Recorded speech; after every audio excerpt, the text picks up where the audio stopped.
Bonjour à toutes et à tous. Deuxième vidéo sur les calibres d'armes de poing.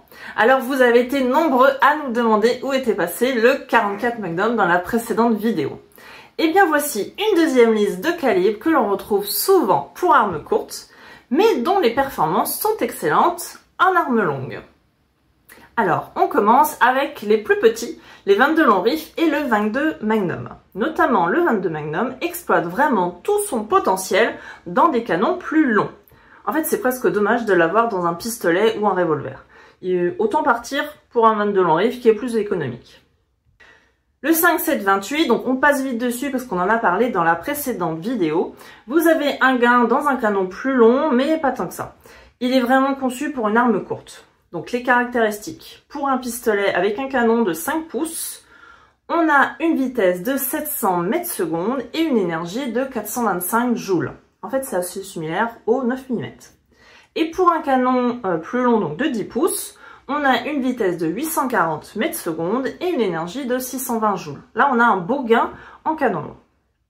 Le 7.62-25 Tokarev brille vraiment comme une cartouche performante, surtout pour son époque, avec sa vitesse élevée et sa pression aussi, notamment par rapport à la cartouche originale, la 7.63 Moser.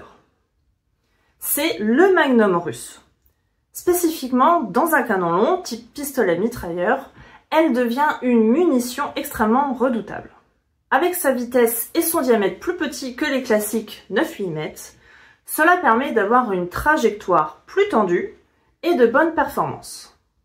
Ce qui lui a valu une réputation un peu exagérée de pouvoir transpercer les gilets pare-balles et les pièges à balles dans les stands de tir.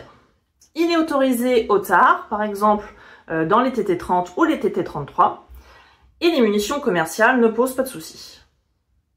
Les caractéristiques, donc dans un pistolet avec un canon de 4,6 pouces, donc le TT33, on a une vitesse de 420 mètres secondes et une énergie de 400 joules.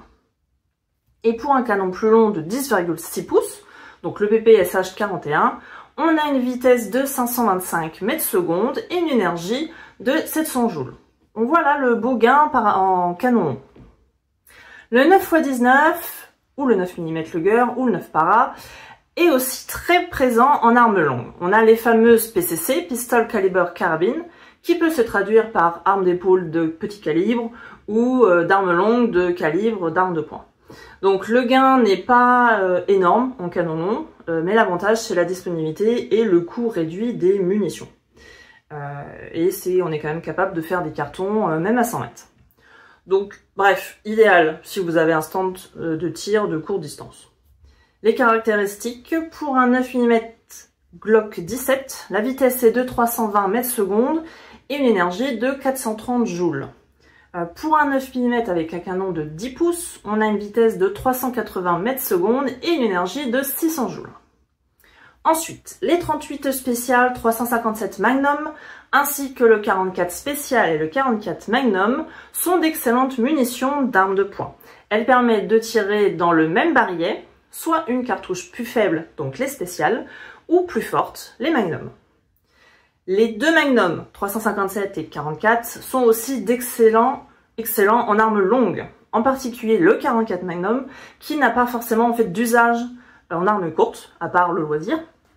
Ce n'est pas un calibre idéal pour la compétition, et il est ni vraiment utilisé dans les forces armées. Mais c'est un bon calibre de chasse en armes longues. Donc c'est possible en France, car on trouve des armes et des munitions en catégorie C. Donc le 44 Magnum, c'est parfait à courte distance, c'est un bon pouvoir d'arrêt. En Amérique, c'est surtout le calibre passe-partout pour la chasse au revolver. Et c'est idéal dans le Grand Nord pour se protéger des animaux dangereux. En fait, c'est tout l'intérêt de ces cartouches. On peut avoir plusieurs charges possibles, des utilisations en pistolet, en revolver, en carabine à levier sous garde et également dans les semi-auto. En fait, c'est sûrement les cartouches les plus versatiles avec le 9 mm. Donc les caractéristiques pour le 357 Magnum, en revolver, on a une vitesse de 400 mètres secondes et une énergie de 800 joules. Dans une carabine avec un canon de 20 pouces, on a une vitesse de 460 mètres secondes et une énergie de 1000 joules. Ensuite, les caractéristiques pour du 44 Magnum. Dans un revolver, on a une vitesse de 360 mètres secondes et une énergie de 1000 joules. Et dans une carabine avec un canon de 20 pouces, on a une vitesse de 360 mètres secondes et une énergie de 1400 joules. Là, ça fait une énorme différence. Un peu comme les calibres précédents, mais avec encore plus d'énergie, on retrouve le 454 Casull.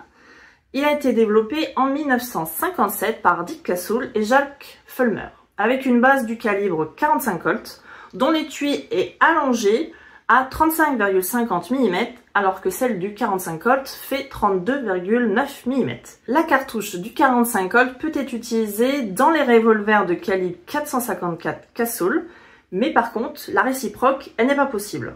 C'est une belle cartouche pour la chasse au gros gibier en Amérique du Nord.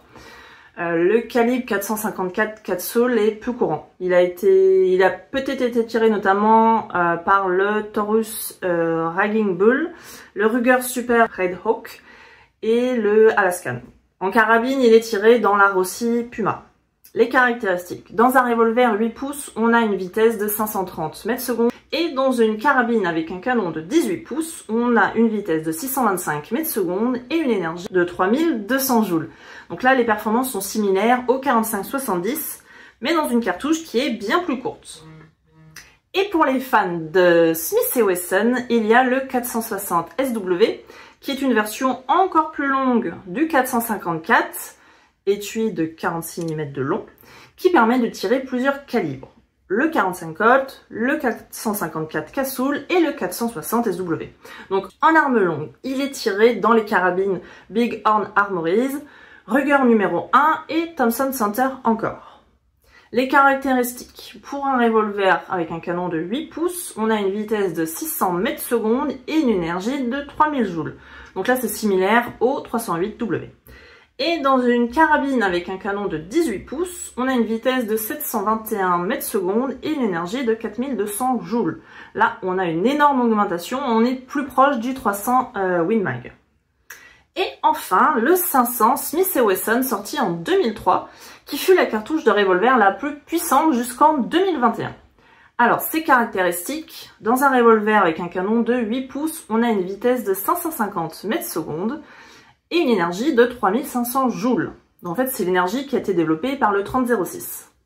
Et dans une carabine avec un canon de 18 pouces, on a une vitesse de 660 mètres secondes et une énergie de 5000 joules. C'est l'équivalent du 338W ou le 9362 dans des canons bien plus courts. Voilà qui conclut notre exploration des calibres d'armes de poing et leur potentiel en arme longue. Donc nous avons vu comment certains calibres, initialement conçus pour les pistolets et les revolvers, révèlent une puissance et une polyvalence surprenantes lorsqu'ils sont utilisés dans les carabines. Que ce soit pour le tir sportif, la chasse ou simplement le plaisir de découvrir différentes configurations, ces calibres offrent une large gamme d'options. N'oubliez pas que la performance d'un calibre dépend non seulement de sa conception, mais aussi de l'arme dans laquelle il est utilisé. J'espère que cette vidéo vous a éclairé sur les avantages et les spécificités de chaque calibre. Si vous avez des questions ou des commentaires, n'hésitez pas à les poser dans l'espace commentaire ci-dessous. Et n'oubliez pas de vous abonner pour ne manquer aucune de nos prochaines vidéos. À bientôt!